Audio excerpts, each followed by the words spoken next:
Siyam na babae na kinabibilangan ng mga biktima ng bagyong Yolanda ang na-rescue mula sa bentahan umano ng laman sa Caloocan. Ang mga customer at biktima dinadala umano ng mga bugaw sa isang hotel na napag-alamang walang permit. Naritong report ni Katrina Song. Isang entrapment at rescue operation ang isinagawa ng mga operatiba ng Anti-Human Trafficking Division ng NBI sa MH Del Pilar Street sa Caloocan City kagabi. Ito ay para sagipin ang mga minor de edad na nagbebenta umano ng laman. Magkasabay na sinalakay ng mga operatiba ng NBI ang isang hotel at isang bahay na pinaniniwalaang pugad ng prostitusyon. Nagtangka pang tumakas sa mga sinasabing bugaw at mga biktima.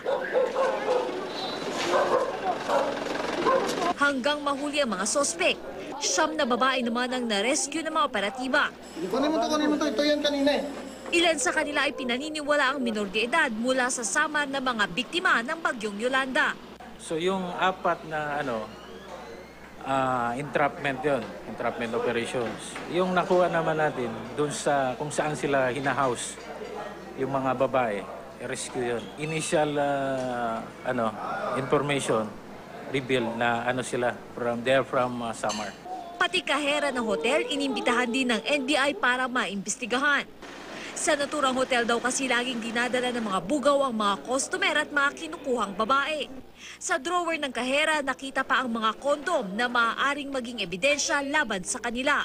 Wala rin daw permit para mag-operate ang naturang hotel. Natatakot po ako kasi wala naman po akong alam eh. Kahira lang po ako dun sa hotel na yun. Gusto ko na pong makauwi.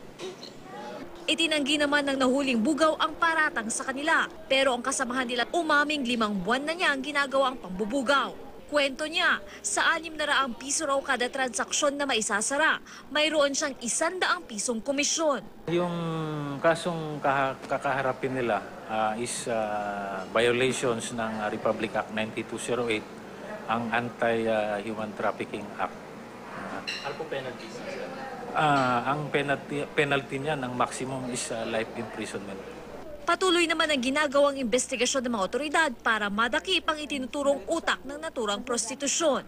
Para sa Unang Balita, Katrina Son reporting.